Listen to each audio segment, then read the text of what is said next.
Okay, I think we have almost everyone. I guess people will be joining in as we go. And just to get it started, I want to welcome everyone to this new season of the Product Showcase for New York Passive House. My name is Jose Sosa, and I am a volunteer with New York Passive House. And I am accompanied by Alicia Colon, which is also the newest volunteer for the Product Showcase. And we would like to welcome you. And we're excited to have you all back learning. So this will be the first part of a two-part presentation series by the team at Mitsubishi. And it's going to be on heat pumps in passive house design.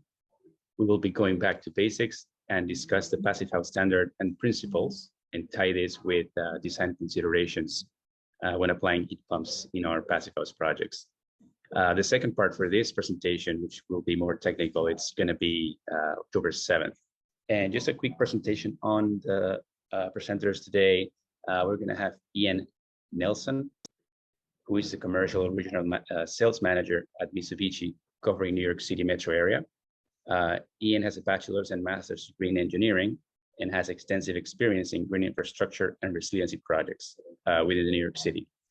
And we'll have his teammate Nana taking the questions at the end. So we'll probably be also answering some relevant questions throughout the presentation in case it's needed. And with that, I'll leave it to Ian for the presentation. Thank you, Jose. So as Jose said, I work for the New York office for Mitsubishi Electric with Nanad. A little about our role. It is a sales position by title, but in practice, it's really just a design and technical resource. So Nanad and I spend about 80 to 90% of our time working with specifiers such as engineers and architects, and then a little bit of coordination downstream with contractors and distributors to put the pieces together. So rather than a sales focus, it's more of a technical coordination and application focus that we share. So we'll try to share some of our lessons learned at a very high level from passive houses with you all today for the basic design practices. Please send your questions in as you come with them in the chat. I think we have a manageable number of participants, and Nanad will interrupt me as we go along for any questions that are pertinent. Anything that I don't answer at the time, we can handle at the end of the presentation, but keep them coming. So this presentation is on the high levels of passive house basics and VRF application, but it's actually going to focus on the multifamily vertical market, since from our perspective in New York, that is where the vast majority of passive house applications are going. So we'll be sticking with the multifamily vertical market, but as I said, please interrupt us as we go along for any questions that you have. So you just heard this, so I will skip it. So as a quick primer, I think it's very helpful to start with why this conversation is even being had. Passive house is not a new design standard, but it's certainly gotten a lot more attention and traction locally over the last few years. I think a few years ago, one of the first large multifamily passive houses in New York was one we worked on, the house at Cornell Tech, which was a dormitory style. At that time, that was a very unusual and niche application. And now we're seeing that passive house multifamily projects are really coming at scale. So why is that? And it's part of the greater decarbonization movement, which New York has really embraced ahead of a lot of other areas in the United States. So building codes in the Northeast and across the country are moving towards net zero construction. The problem is they just don't really give a lot of instructions on how to go about that. So one of the big ways to do that is using fully electrified buildings, because on-site production and electrified end uses work well for net zero applications. And it's also because the site energy use, the EUIs for passive house buildings, are remarkably lower than they are for a conventional build. We like to joke that you could heat a passive house with a hairdryer. If you compare that to a typical multifamily building where the lion's share of its energy use is for space heating, that's a big difference. So this is a replicatable roadmap for energy efficient buildings that I think will be very useful as municipalities look to decarbonizing and going towards net zero or low energy using buildings. This is all towards the end goal of climate resiliency and energy resiliency, which is where New York City has proven they want to go with their Climate Mobilization Act. So this is a lead into strategic electrification. So it's a big buzzword, and I think it's thrown around a lot. So anytime you talk to anyone from a New York City organization or an energy organization, it's talk of heat pumps, electrification, and they just pepper in these buzzwords all over. But I think it's important to zoom out and see the role that strategic electrification has. Certainly vendors and VRF manufacturers like ourselves cling to it, but it's only a piece of an overall puzzle, which ultimately will lead to a decarbonization in our building stock. So the building stock is a primary focus. In New York City alone, it's responsible for over 70% of our carbon emissions. So in other areas of the country, transportation and industry are a bigger focus. But in New York City, it's really our building stock. So the definition at the top is actually a little formula, and it's a pathway to decarbonization that was published by NEEP, which is a Northeast Energy Efficiency Partnerships. They're an organization that is made up of several member states, which New York is one of, and they really are leading the charge in a lot of this policy and technical integration. So their pathway to decarbonization for our building stock, which is necessary for 80 by 50 goals, involves three things, which I think should be approached in order and are almost in decreasing importance. All three of these elements are also baked into the passive house model. So the first one is energy efficiency. And I think this is the most important one that's understated. People are very quick to jump to electrifying their buildings without looking at how they can reduce their energy uses. So how many of you have lived in a New York City building where you had your windows open all winter because the steam boilers were just kicking heat and you were sweating?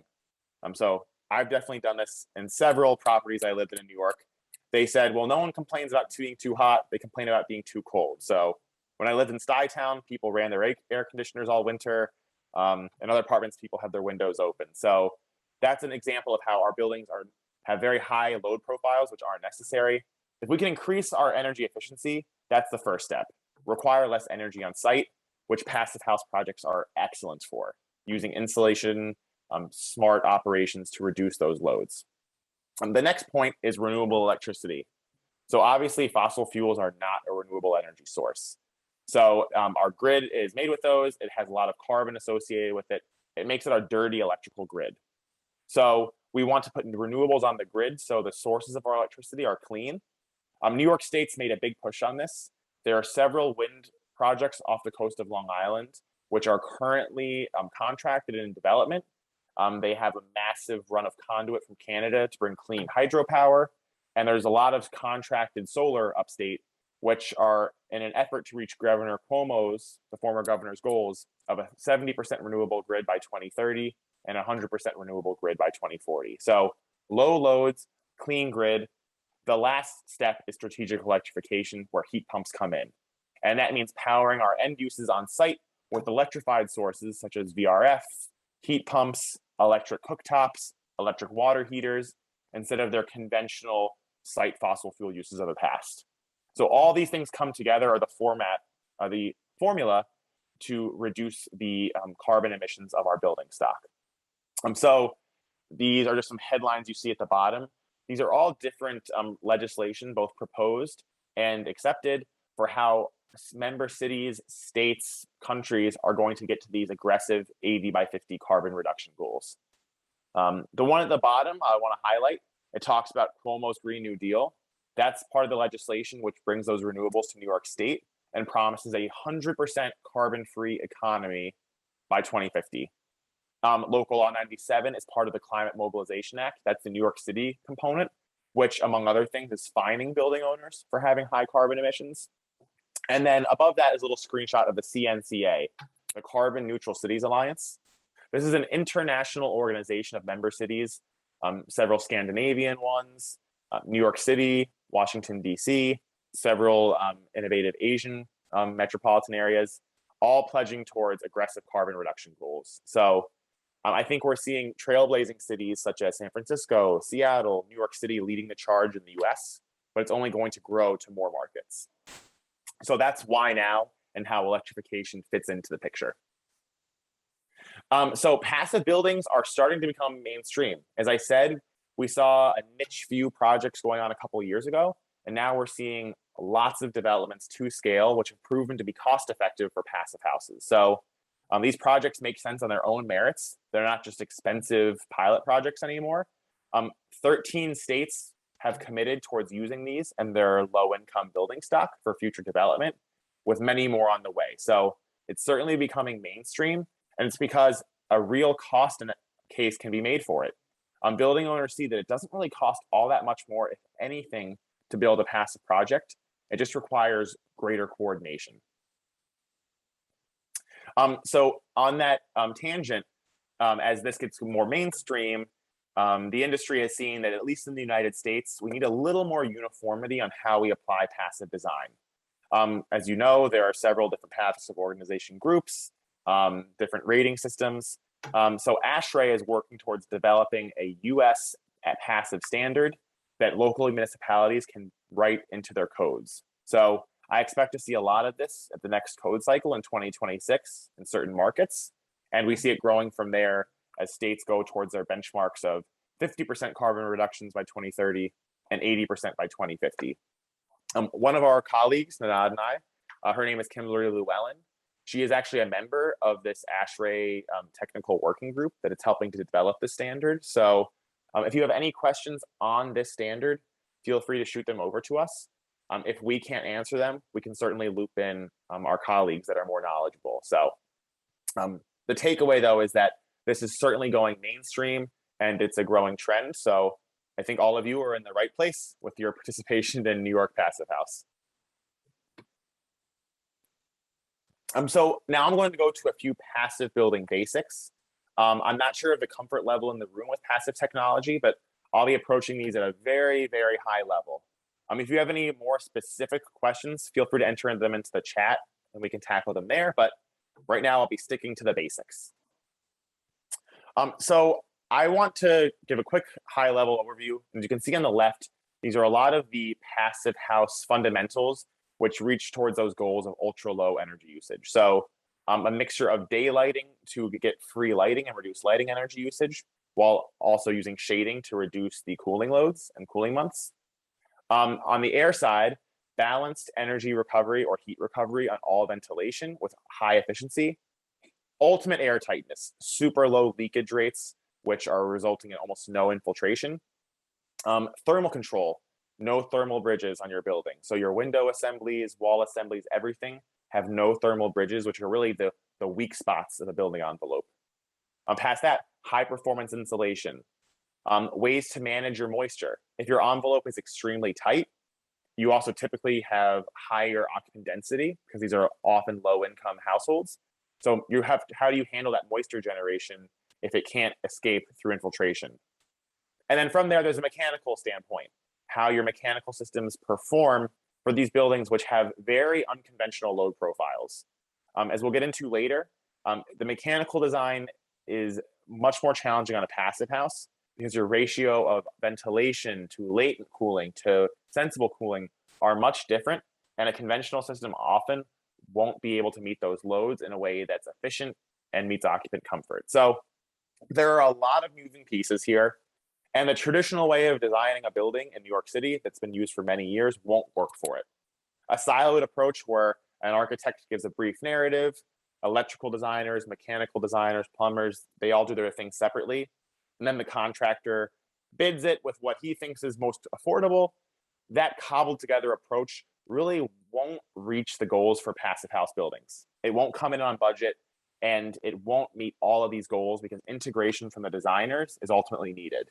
So I think that's why we're seeing architects and energy consultants take a much bigger role on managing these projects from concept through commissioning to make this happen. And I think that's probably the biggest takeaway of this presentation is that more coordination is needed. We find as a manufacturer, we need to be having more conversations upstream with when projects are first being discussed and downstream on commissioning. I think getting little details right will ultimately result in a good project where occupants are comfort and energy savings aren't just modeled, but they're realized in practice. So I think certainly that's our big takeaway. And we're happy to have conversations with any stakeholders at any point in the project, because that's really the ultimate piece. And when you do that, you front load that time investment, you're going to end up with a project that works better and actually comes in around the same price as a conventional build. So some main terminology and concepts I just want to quickly run over, since as you know, people in technical fields like engineers and architects, we love our acronyms, but we usually don't like to define them. So if anyone doesn't know them, they just find themselves nodding along. So I'll just go over a few of these if you're not familiar. So some of these that we're going to cover are annual demand peak. So this is kBTU per year per square foot. This is the total amount of energy on site that's being used on an annualized basis. Past that, there's peak load, which is BTUs per hour per foot. So this is something like your maximum heating load, your maximum cooling load, your site energy use at what worst case at any one point, which is ultimately used for your mechanical system sizing. And then we have our site energy use. This is given in kilowatt hours per person or kBTUs per year per square foot. This is ultimately referred to as EUI by a lot of people. EUI stands for kBTU per square foot per year. This can be given overall by a building, and it can also be broken down by end use. So in the next slide, as we'll get to, we'll look at some of those metrics and how they're different for passive builds versus a conventional build. And then lastly, there's the source energy component. So we talk almost exclusively about site energy use, but the source energy use kind of goes to that second stage of the strategic electrification and pathway to decarbonization. It's how clean is our electrical grid. So even if a VRF system is really energy efficient and saves a lot of energy, if it's being fed by a natural gas power plant, which only converts about 30% of that heat to usable electricity, there's a big difference between your source energy and your site energy. So that's also useful to look at, and your electrical grid makeup has a big effect on it. So here are some basic targets for passive buildings. These are, I'd say, more rule of thumb and approximate, since I know there's some give and take on this. But if you look at their benchmarks for primary energy use and air tightness, your annual heating demand, cooling demand, things like that. The ones that I'm going to focus on most closely are your air tightness. These are so far below the code minimums, even in the new 2020 NYC ECC. Really, really high performance envelopes. And next, I'll show you the thermal envelope insulation values. U values from 0.04 to 0.0125. Those are wall assemblies up to R80. Really, really high performance envelopes. And those two factors result in these peak heating and cooling loads, which I'm going to show you here. So on the heating side, your maximum EUI, or maximum heating load you'll see, is around 0.5 kBTUs per square foot. So for perspective, a built to code building probably has a heating load of around 20 to 25 kBTUs per square foot. And an existing pre-war building might have an EUI above 35 to 40. So really huge reductions here. And that's how passive house buildings are able to control the carbon emissions by removing so much of that heating load, which is traditionally powered by fossil fuels. As you can see, there are also targets for solar heat gain, U values of windows. All this results in an ultra low load building. So these things are modeled. I'm not sure if any of you are using these software such as Woofy. I personally do not do this modeling, but we're very familiar with reviewing them. And the only tangent I like to take from here is making these modeled energy savings convert to actual realized energy savings. That's where the coordination and building operations come into play. At least on the mechanical side, Nanad and I have seen a lot of control strategies and way building operators can run buildings, which can make a big delta between modeled savings and actual savings. So we just like to stress that integration is important at this phase, not just plugging inputs into a model and trusting it, making sure that it's actually installed in a way that achieves them. So there's a huge advantage in the multifamily market when it comes towards passive standards. it makes it a lot easier to achieve these standards. And that's why we're seeing such a huge growth in passive for multifamily buildings and why they're coming in around the same budget as a conventional build. So the main reason for this is your surface area to volume ratio. Doing a passive single family home is tough because you have basically exposures all around. You've got roof losses for your unit, you've got losses at the basement level, losses in all 4 exposures. Whereas in a multifamily building, you pretty much only have one exposure. You've got neighbors above you, neighbors below, neighbors to the left and right. So you only have one, at most 2 exposures where you're having that envelope heat gain and loss. Also, that's why you could have a much lower insulation in a multifamily passive house than you could in a single family one. So on average, for multifamily passive houses, we see wall insulation at values of around R32, whereas it would need to be R50 in a single family home. The roof can be about R50 in a multifamily. It has to be R90 in a single family home. The slab difference is between R20 and R50, and windows also have to be much higher performance. So that's why there are so many energy gains that can be realized in passive houses and why it's a lot easier to achieve in practice. So what makes a multifamily passive house load different? So it's the ratio of the typical components of a load, which I mentioned. So the big differences on the heating side are heating for an existing building is usually the driving load. For a passive house, a heating load is drop in the bucket. It's much smaller than your cooling loads. There's also a different ratio between your latent cooling and your sensible cooling. So you'll find a system that has a sensible heat ratio, meaning the ratio of sensible cooling to moisture removal cooling. A typical unit at market might be around 0.75. It mostly hits that target of temperature difference and not moisture removal. Whereas in a passive house, you need a much lower sensible heat ratio, a system that targets on taking out moisture. So that's why, and ultimately it's because there are a much bigger ratio of internal gains and lower infiltration compared to an existing or code minimum building. So here's a chart here. This is taken from an example we did for a 1,000 square foot apartment in Austin. But as we'll talk about later, this is going to be pretty similar to what you'd see for a New York City passive house project. So the envelope loads are less than half of the loads, whereas for a conventional build, whether it's your solar heat gain for cooling or your envelope heat loss and heating, that's going to be the lion's share of your mechanical load, but it's actually less than half for a passive house. Your ventilation load is about a third of your overall heat gain and loss, which is a big number. And then your internal heat gains from plug loads, refrigerators, people, showers, cooktops, they're also around a third. So a really quirky load split that has a lot more moisture involved, and traditional mechanical systems are not designed to hit. So if you just plugged in a regular off-the-rack unitary system, you probably wouldn't hit these targets. You'd have comfort and energy efficiency issues. And this also shows here, it's around 80 CFM ventilation, which is balanced for a typical 1,000 square foot apartment. So as I mentioned, that apartment in Austin, Texas, you might say, well, Austin has much different load profiles than we have in New York City. New York City has a much longer heating season, a lot more hours, and a lot more heating degree design days. But it's actually, for a passive construction, a pretty similar load profile. So this is a quick example of a comparison between Tokyo, Austin, Boston, and Sapporo, cities with very different climates and load profiles for conventional buildings. But actually, on the passive side, their loads are really, really similar. So the cooling loads overall are bigger than the heating loads, and they have that same basic breakdown between moisture removal and sensible cooling. And the result of this is there are convergence for specifications. So design best practices in New York City might be really similar to those that you'd see in California, which you wouldn't see for a traditional building.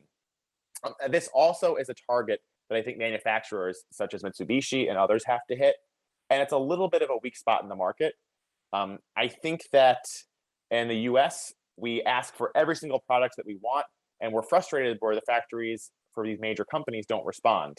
Whereas I think in the European and Asian markets, the requests and the target to hit for manufacturers is much more focused. So I think as a passive house design industry, we need to get a lot more clarity and succinctness for what we want out of mechanical systems. So it's an easier target for manufacturers to hit. Passive will help with that because there's a big similarity wherever you are in the country or world for what your load profiles are. And I think us as an industry need to communicate that to manufacturers like Mitsubishi and others so that we get the products that we need at market, which is still very much a work in progress. So as I said, there's a convergence of loads across all cities. So these are modeled results for buildings, for a sample building with 9 units, 21 occupants, 6 one-bedrooms, and 2 two-bedrooms. So if you modeled those in all these different cities, which have much different heating design and cooling design temperatures, you actually see that the loads are pretty similar. Your heating and cooling loads are very, very similar regardless of your climate. The biggest difference is actually on the cooling side and not on the heating side. So the takeaway is that mechanical systems can be pretty similar regardless of the city that you're in. So here's another takeaway. Regardless of the city you're in, your heating loads vary between around 3 and 4.5 kBTU per square or BTU per square foot heating load. Really similar, really small. You can clearly see that they're much more cooling dominated. So mechanical systems have a common target wherever you are in the country, which is not the case for most buildings. Now we're going to talk about some HVAC basics for passive house buildings. Nanad, I think we're roughly halfway-ish at this point. Do we have any questions that you think would be good to address at this point? There were a couple of questions. I will repeat. There was a question for Marty. He asked if geothermal storage can be used for the passive house design. I responded that absolutely can be used for passive house design. However, it is not the most convenient for the New York City larger, multifamily application. And there was some couple of other questions that were all, taken care. Okay. Yeah. We can definitely continue. On thermal storage, I think that's a big way to recover waste heat in creative ways. I think it's something that we're going to start seeing more. You only really see it locally using ice storage, and you only would see that for a massive, 70-story Class A office building. It's a little harder to apply in multifamily buildings and passive structures. Something that we've seen on the design side is trying to recover waste heat in creative ways. So for example, if you have an air source domestic hot water unit and an air source heat pump, in the cooling months, they can recirculate off each other and recover heat on the ambient air side outdoors. So I think there are a lot of creative strategies that needed to be developed. And as designers, we can think of how to apply those in clever ways going forward. But geothermally is probably a bit tougher for New York City, as Nanad mentioned. Yes, there was another question from David. David asked, manual J does not include internal loads. What method did you use for these calculations? So these were all done via passive house modeling software, but I do believe that manual J does include actually internal heat gains. We can review that later, but if you look at manual J version 8, it should include those. But regardless, I don't know if manual J is the most sophisticated load profile and load calculation and summary. And for passive house buildings, it may not be applicable or the best way forward. But we can touch notes on that later. Thank you. Okay. Well, then I will keep going.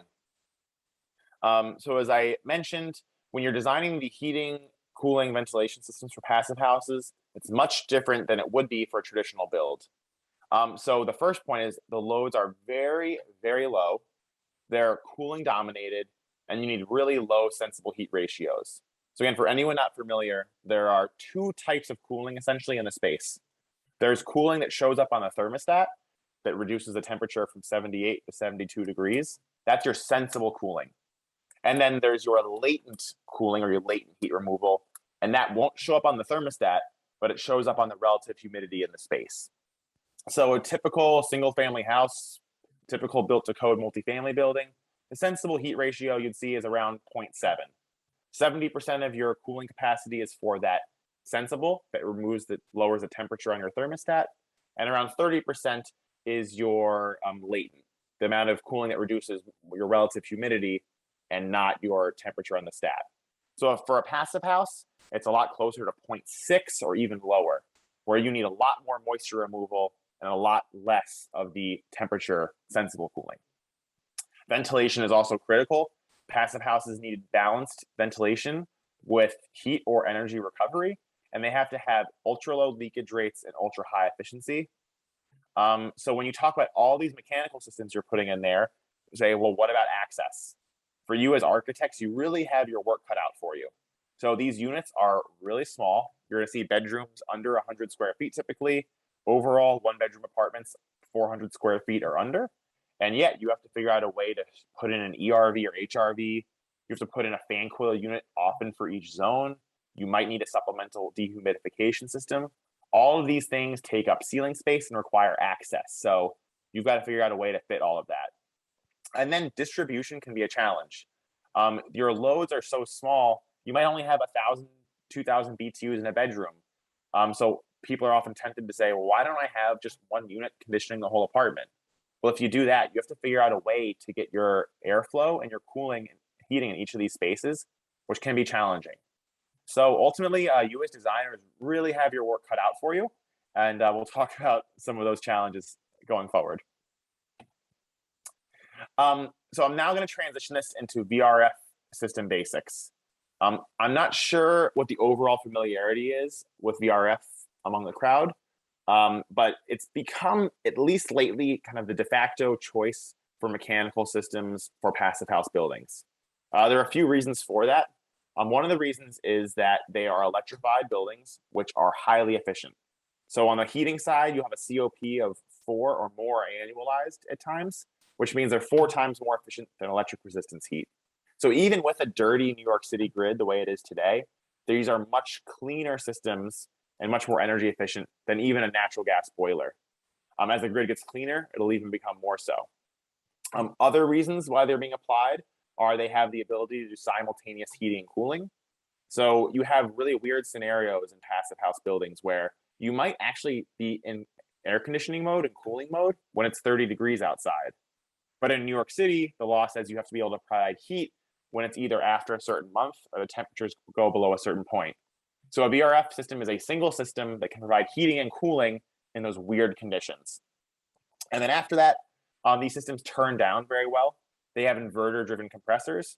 What this means is they're not on-off. If you have a window AC unit or a single-family home with a traditional AC, it's either on or it's off, which is kind of impractical for passive houses because 95% of the time they're at part load. So VRF systems have almost a cruise control feature where they can ramp down their capacity and still run at low loads to condition. This helps for occupant comfort as well as moisture removal. And then lastly, VRF systems use copper piping to send in refrigerant to the space. So the absolute biggest refrigerant size you'd see in a passive house is probably around 3/4 of an inch. So for each system, you have 2 3/4 inch pipes. With insulation, you're around 1.5 inches for 2 pipes. That's a very small penetration, which helps protect your envelope integrity and keep leakage rates low, as opposed to a chilled water system or a vertical stack heat pump or a rooftop system or window ACs. So for all these reasons, that's why VRF has become a sought after technology for passive houses. And I'll talk about the super 1,000-foot view kindergarten version of what those components are and how to apply them. So what is VRF technology? Well, it stands for variable refrigerant flow. You might have heard it called VRV, variable refrigerant volume, from other manufacturers. It's all the same thing. And it's important to know that these are heat pumps. People throw around ductless, mini splits, multi-splits, air source heat pumps, VRF. They really are all different flavors of the same exact technology. So I'm not going to focus on those names, but just know that these components will be the same for pretty much all of those systems in some fashion or another. So you have your outdoor unit with a compressor. So this is typically placed inside, but can actually sometimes be placed inside in an interior mechanical space. But this is the method of your heat injection and rejection. So when it's very cold outside, this unit actually pulls heat from that cold winter air and distributes it in your space. And when you're in air conditioning mode and those spaces are too hot, that's where it spits that heat from indoors out to the atmosphere. So that's an essential component. You then have flexible refrigerant line sets. So very small copper piping. This allows you to keep ceiling space protected and not take much space above the ceiling. and limit your penetrations with these small copper pipes.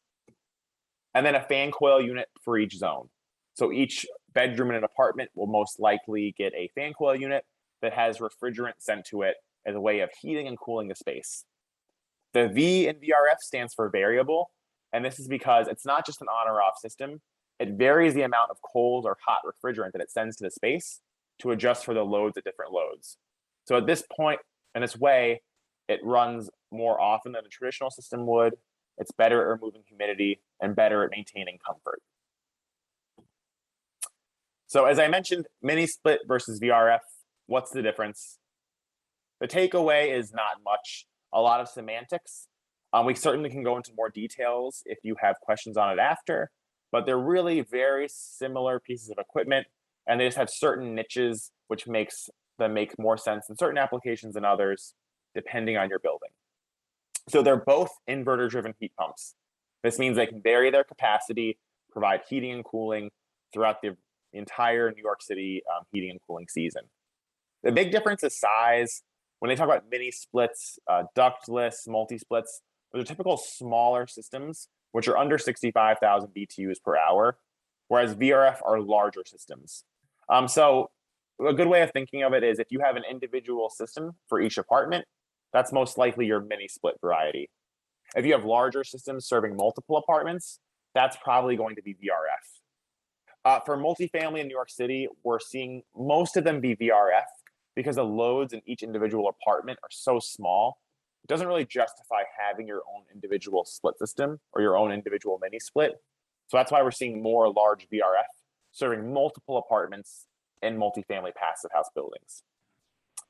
Some small distinctions, they have different test standards, different cooling efficiency metrics, typically different electrical connections, but for your practices, they are very similar forms of the same technology and just make sense in different applications depending on your building. Ian, we have 2 questions. Sure. First question from Oleg. What about refrigerant 410 going forward? Is Mitsubishi working on different, less damaging refrigerant to the environment? Sure. So I'll give a quick answer now, but depending on how much time at the end, we can talk a little more about that. We can fill an entire hour on that. Essentially, yes, Mitsubishi and the rest of the manufacturers that serve the United States are working on this.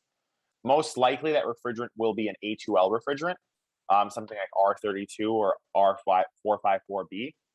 These refrigerants are going to be mandated by looking like 2026 based on some United Nations legislation called the Montreal Protocol, the Kigali Amendment. There are also some US drivers for that, such as the California Air Resources Board. So all that's going to culminate together and R410A being phased out at the latest by around 2026.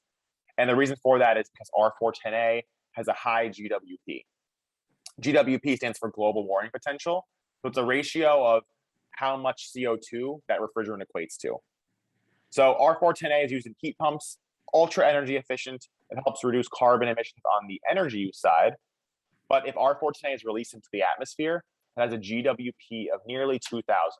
So it means if you have 1 pound of R410A released to the atmosphere, it's equivalent of 2,000 pounds of CO2 released to the atmosphere, or around a ton of CO2. So these are sealed systems. They should not be leaking. But if there was a leak, it's not good for the environment. So that's why lower GWP refrigerants are being used.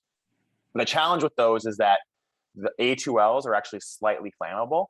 So they don't allow you to use as much of them in a certain space based on the current safety standards. So before A2Ls are brought to market, there are some differences that are going to have to be made with the ASHRAE 15 refrigerant safety standard. That will have to happen first. It deals with refrigerant safety. And then also there's a new UL testing standard, which is going to be mandatory, I believe, starting in 2024. And it's going to be where they test integral refrigerant leak detection for VRF systems provided by the factory. So those are all some changes that need to take place before manufacturers such as VRF bring this to market. So definitely in the works, but I wouldn't expect it for the next 3 to 5 years. Thank you. We have a couple of more questions from Steve. Mini splits don't do simultaneous heating and cooling, do they? In general, no. Thank you. There was another question from Pardeep. What about the integration of radiant heating and cooling with heat pump? You certainly can do it. So if the radiant heating is coming from an electrified source in the VRF system, there are basically air to water and refrigerant to water VRF and heat pump systems, which can, instead of using a traditional wall mounted fan coil unit, they can actually release that heat to the water side. So a VRF system could actually provide your radiant heat. If that radiant heat is coming from a fossil fuel boiler or an existing heating system, obviously that's heat is not coming from the VRF system, but it can be integrated from a control standpoint. Thank you. There's another question from Molly. How does mechanical room space or roof space requirements compare between a VRF and mini splits? Is VRF essentially one big air source heat pump, while mini splits are many small ones? That's correct. I'd say that in general, VRF is probably a little better, but Nanad and I can tell you we've worked on a variety of New York City projects, and massive buildings have used mini splits, and they've also used VRF. So you can fit them really to wherever you need. In general, heat pumps are much better on rooftop mechanical space than a conventional system, but this is even better for a passive house. Like I mentioned, your loads are so small. So typically you'd have loads and heating of 25 BTUs per square foot, but in a passive house, it's around 4. So that's a lot less equipment, which takes up a lot less space on your roof. Thank you. There was another follow-up question from Oleg. How new refrigerant affect systems already deployed in field? So I mean, I think it's a question to whether the refrigerant change will be a drop-in refrigerant. So a lot of people are pursuing a drop-in refrigerant, meaning, okay, it's the same exact efficiency, same temperature ranges, same phase change as an existing refrigerant. So you could just take it and drop it right into an R410A system. So that is possible, potentially. I think manufacturers are researching that. But a big thing to look at is that even if they work from an efficiency and refrigeration standpoint, the allowable refrigerant charge in those systems is much smaller. So if you're familiar with this ASHRAE standard, it tells you how much refrigerant you can have in a space. So they use a terms of concentration. And a good way to think about this is like using food coloring. If I put a few drops of food coloring in a glass of water, it'll show up really blue. Whereas if I put a few drops in a swimming pool, it won't show up at all. So this is a limit based on how much refrigerant you have, which would be how many drops of food coloring you're dropping in the water. And also another variable is how big your space is. If you have really small rooms like a passive house, it's going to have a much higher concentration than if you have a big wide open space like the Javits Center. So in general, passive houses have very small spaces, so refrigerant concentration is a critical aspect. And the allowable concentration you'll have with A2L, like R32, because they're slightly flammable, it'll be around 20% as much refrigerant charge you can put in there. So even if it works from a refrigeration standpoint, it might not work from a refrigerant safety standpoint. So I'd say for US designers, for the next few years, you're going to be designing systems with R410A. They'll be grandfathered in, they'll be recharged, they'll work for their whole useful life. And I think you'll start using A2Ls for your new systems, probably not as a drop-in replacement for your existing ones. All right, thank you. And I also think that would be the answer for the question that came from Sarah. She asked if you have a system that uses 410A, it can only use 410A, or can you switch out the type of the same system? I think you just answered that. There's another great question for Pradeep. Any temperature limits for heat pumps? For our purposes, not really. The technology has certainly developed a lot over the course when heat pumps have been around for the last 40 years. But even with our own careers, I think I can speak for both Nanad and I. So speaking of New York City, it works for anything we'd have on our climate. There are systems that provide 100% heating capacity down to -4 degrees, and they can operate down to below -30. So frankly, that's more than good enough for New York. And you really don't have to be that high heat of a heat pump to work in a passive house. As I mentioned, the cooling loads are so much greater. So even if you use a heat pump that only gives you 50% capacity at 0 degrees, it's still probably going to hit your heating load in a passive house. But the short answer is no. Technology's gotten to the point where they don't lose any capacity at any temperatures we'd see in New York. Thank you. We're all caught up with the questions. We can continue with the presentation. Okay. So I'm now going to switch to VRF. So we got a question where, can you do simultaneous heating and cooling with mini split? And I said no. Let's get into what simultaneous heating and cooling means. So we're going to talk about VRF heat recovery technology by first talking about heat pump technology. So heat pumps can provide heating and cooling with the same unit, which is really innovative because you only need one mechanical system. So less cost, less mechanical space. It's great. So what you're seeing now is how a heat pump system operates. It can provide heating and cooling to the entire building, but it can only do one thing at any time. So let's say in the image on the left, this building is in heating mode. So this thermostat where my cursor is might be set at 70 degrees. This one might be set to 62. This one can be 74. This one could be off. They all have independent temperature control, but they all must be in the same mode. Same thing on the cooling side. Whereas a heat recovery system is a heat pump, but it uses heat recovery. So this has two major things that are affected.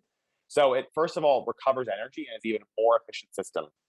So let's say if these rooms are in cooling, a typical heat pump or air conditioner takes the heat in the space, it absorbs it in the airstream, it sends it in the refrigerant, and it spits it outside. It rejects the heat to the atmosphere. A heat recovery system, it says, all right, well, they are taking heat out of the space, but these rooms over here, they want more heat. So instead of sending that heat outside, it recovers it and sends the heat from this space to some of the spaces over here that want heat. So it's more efficient. But from a more practical standpoint, it has simultaneous heating and cooling. So for any multi-tenant scenario, particularly a multifamily, this is really important. You can apply heat pumps without heat recovery in a multifamily setting, but it's a lot more challenging because inevitably you'll have some scenarios where some tenant wants heating and some tenant wants cooling. This is particularly pronounced in passive houses where people will want cooling when it's 30 degrees and under outside. So that's why simultaneous heating and cooling is a good thing to include for multifamily buildings.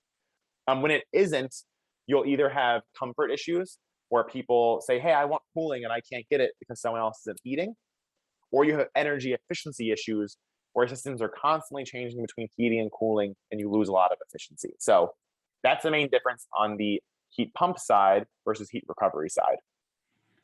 We have another follow-up question from Steve. Is the heat recovery done at the compressor or the controller? That's a great question. So two different ways you can do it. Both are certainly useful. So I guess it's 6 of one, half dozen of another. So Mitsubishi uses what we call a 2-pipe VRF system. So most manufacturers would have 3 pipes, which they use for simultaneous heating and cooling. Mitsubishi does it with 2. So in that 2-pipe scenario, you have heat exchangers in this branch controller, and the heat recovery all happens with heat exchangers here. If you use a 3-pipe system, it's a little bit different, and all the heat recovery happens at your outdoor unit near the compressor. So the heat pump system with 2 pipes, it might result in a lower system cost or a lower refrigerant charge because there's less copper in the system, but both work, they both make sense, just a different way of applying it. So the short answer is both, depending on the system that's installed. So I just want to do a quick look at outdoor units. So you as designers have to pick what outdoor units are being used, how much footprint, what the structural component is, are they going inside or outside? So I'll first show you the different flavors for air source units. So most passive houses, I think all of them in New York, use air source units. So something of these 2 images on the left. So heat recovery systems are only that larger variety. They're only your systems with VRF that are going to serve multiple apartments. This kind of makes sense because you're not going to need simultaneous heating and cooling at the apartment level. You're going to need it at the building or the floor level with different tenants. So these systems go from about 6 tons to 36 tons, concentrated capacity per footprint. In a passive house, you're probably going to start seeing systems around 8 to 10 tons. Typically doesn't use the huge ones. Heat pumps without heat recovery, they come in those same larger sizes for VRF, but they also have some mini split options, which we like to call suitcase style or horizontal discharge style. This is something you would probably use on one system per apartment. So you'd have more small systems for a multifamily building. There are also water source heat pumps, both with and without heat recovery. So instead of rejecting heat to the atmosphere, these reject to a water loop. So the reason you don't see these much in passive houses is that these systems either need a boiler or a geothermal loop. So boilers are not friendly for passive houses. They don't want to use them. And geothermal loops are very hard to apply in New York City. So it's not impossible to use a water source VRF system. It's just much less common, at least locally. So these are the different flavors of outdoor units you could see. And then from there, you have your indoor units. These are the units that are inside your space and are providing the heating and cooling. So we have all of these options. There are even hydronic heat exchangers. So back to that question about radiant heat, you can actually use a VRF system to provide that warm water for your radiant heat. Granted, it's more of a high-end application, not really a scalable multifamily one, but it can be done. In a passive house, you're almost certainly going to see a wall-mounted unit. One of these would go in each of your bedrooms and living room. You might see a floor-standing unit. This is a console-style unit that can go underneath a window. Again, one of those in each room. Or you might see a ducted unit. This is something where you probably have one unit serving the entire apartment, either a vertical ducted unit or a ceiling concealed ducted unit, one of those with ductwork to all of your spaces. Those are the primary types of units you would see in a multifamily passive house. So some quick considerations on the design side for if you're using commercial VRF versus mini splits. So why VRF?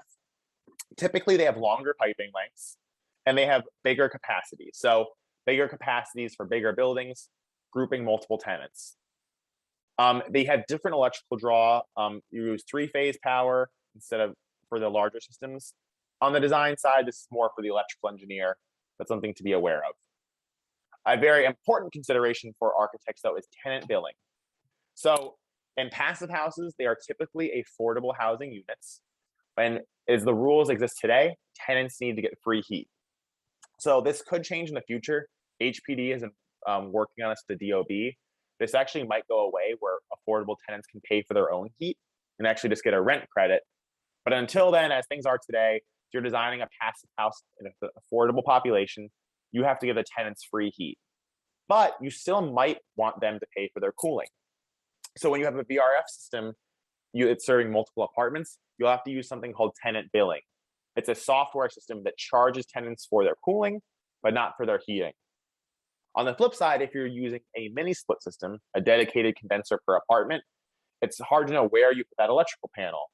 If you have the tenant's electrical panel powering that, well, then they pay for the cooling, which is good, but how do you prevent them from paying for the heating? So there's a risk reward here, which needs to be considered.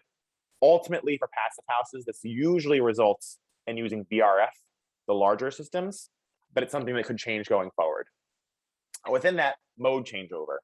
If you have a larger system serving multiple apartments, you can either use a heat recovery system providing simultaneous heating and cooling, but if you use a heat pump system without that, you have to determine how the system is going to switch between heating and cooling mode if there's mixed demand. You need to do this in a way that keeps tenants happy, because people that are uncomfortable like to complain a lot, but you also need to do it in a way that maintains energy efficiency. From there, there's a first cost component. VRF systems can be slightly more expensive on the equipment side than mini splits, but they might be cheaper on the installed cost side because you have less copper in the building. And then your outdoor unit footprint. How much roof space, how much mechanical space do you have to include these? So this doesn't mean that VRF is the only way to go. It could be mini splits, but these are important considerations at your level in the architect phase. I just want to show you a few different multifamily buildings that use different styles of units. This is a low to mid-rise apartment complex in Brooklyn called the Domesy apartment buildings. This is a system that used individual apartments for each one, individual split systems for each apartment. This was really good because they had a phased construction and occupancy schedule. So they only had to install each system for each apartment before it was occupied. It wasn't a massive undertaking like replacing a central boiler plant. They build the heating and cooling directly to the tenant electrical meter. So this was good in a sense because it was simple for the building owner, but this would be hard to apply if it was an affordable population where the tenants couldn't pay for the heat. So really, this makes sense for low to mid-rise buildings and market rate areas where tenants can pay for their heat. A centralized system approach, this is going to be Chestnut Commons, a really large building, which I believe is going to be completed soon and probably occupied within the next 6 months. This is a very large passive house with affordable housing and community spaces. This used heat pump systems rather than using heat recovery systems. So I mentioned there were some challenges without using heat recovery because tenants might want simultaneous heating and cooling. But this project used a few strategies to mitigate those concerns.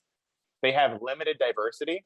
So they structured the systems in such a way where it was unlikely for one tenant to want cooling while another wanted heating.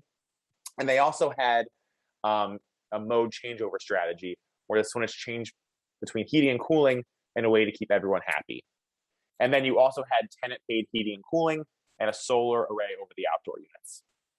And I have one more example project that I want to get to before we run out of time. And that's 425 Grand Concourse, another very large passive house that's going to be occupied soon. So this building was very similar, but one difference is they use that heat recovery system and a way to give everyone simultaneous heating and cooling. So that's one of the big ways to apply VRF. And now, right before we end out of time, because we've gone a bit long, I want to jump ahead to one section about access panels. So you have, as architects, you have to determine where these systems will fit. You have very small units, apartment units. You have to fit ventilation. You have to fit space cooling. How are you going to fit those units? And don't forget about your access panels. These units are going to be in a finished ceiling. They're going to need access panels. These are all things you need to find space for. So, Jose, I think we're right about at time now.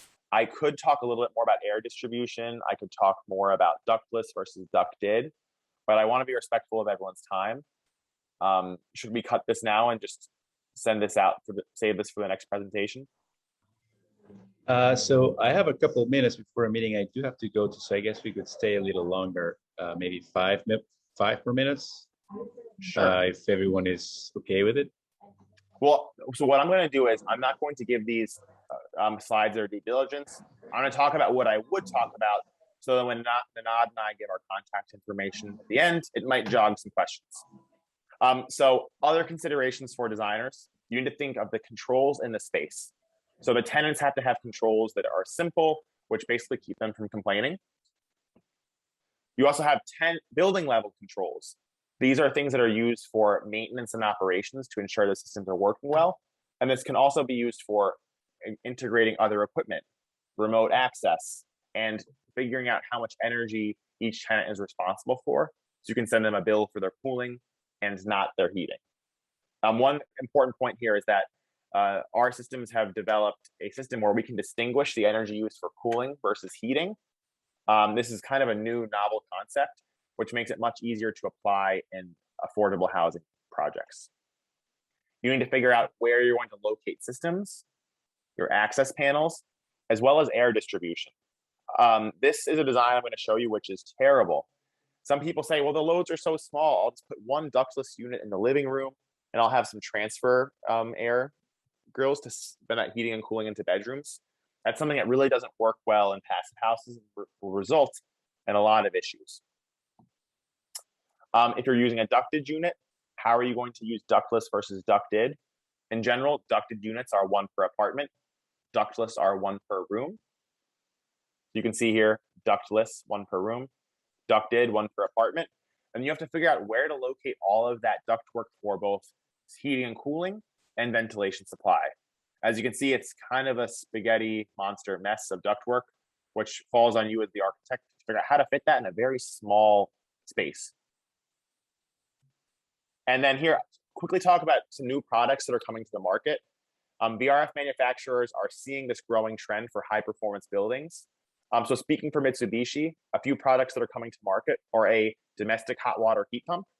Mitsubishi is bringing a product in called Heat 2.0 or QAHV. That's actually being released as we speak. And this is a commercial grade domestic hot water heat pump. So now it allows you to do a fully electrified building where domestic hot water can also be done with an electrical system, which is very efficient and allow you to keep fossil fuels out of your building. There's another system coming out actually next year now called HVRF. It's a system that uses water instead of refrigerant in your space. So we had a lot of questions on refrigerant transition and what the new refrigerants will be. This keeps the refrigerant in mechanical rooms only and uses water in the tenant spaces, which allows you to avoid a lot of those refrigerant safety concerns, which we mentioned will come. And then the last two are low load units. Most systems at market are made for conventional builds that have higher loads. You might see a 12,000 BTU unit in a bedroom for a conventional build, whereas in a passive house, your load might be around 3,000. So we've released new products with low loads and lower sensible heat ratios, which are targeted towards the passive house market. So one of those is a 4,000 BTU wall mount unit. This would be if you're using a ductless approach, individual units per apartment. And then we're also releasing an 8,000 BTU ducted unit. So if you're grouping all of your units together, a smaller ducted unit. These are lower capacities to better provide comfort and efficiency in passive spaces, as well as avoid moisture issues. And that's my quick primer for all of those. I'm going to cut it now, Jose. I want to give you some contact information for us. My email address is listed at the top. One of our colleagues who also works in the passive space, her email is listed here, but I would say that Nanad and I are probably a better contact. So I'm going to list Nanad's. I think I'm not screen sharing anymore. So I closed my window, sorry. Yeah, you closed the share. I posted, Ian, I posted our contact info at the chat so everyone can see, everyone can have it. Perfect. There are a couple of more interesting questions. If I can just circle back to one. Yeah, go ahead. There was a question about the line length. That's a great question. With those kind of questions, that we will go definitely in our second presentation when we're going to do a deep dive into projects that we have done, into challenges, into solutions, into specific ideas, specific designs, and many more other details. Yeah, I mean, if you guys want to give a couple more tips so they are on for the recording, that would be okay. If you have anything else. You saw the questions and you know which ones are more poignant, Sure. So I'll let you take it. Sure, yes. There is a question about 4,000 BTU cassette unit from Steve. Well, Steve, Mitsubishi released, I would say a year ago, 5,000 BTU nominal capacity 2x2 cassette units, which is really good for applications in passive houses, in office buildings. And that 5,000 BTU, it's a nominal capacity. That unit can definitely throttle down below that. It all depends on what type of system is connected. Important to look there is the sensible heat ratio. That unit has a slightly higher one. So the 4,000 BTU wall mount is better at removing moisture than that one. Doesn't mean that it can't be used, but an important consideration. We actually got a couple of compliments. Thank you, guys. Thank you for having us. Thank you for the chance. And yes, please join us next week when we do a deep dive into the presentation. All right, thank you guys. Thank you, Ian and Nanad. We hopefully will see Kimberly at some point, or I guess we can all discuss with her at some point. And I want to thank everyone for joining, and we'll see you on October 7th for the second part of the Mitsubishi presentation in a more technical setting, right? Yeah. So I'm going to end the presentation. Thank you, everyone. Now, and everyone have a good afternoon.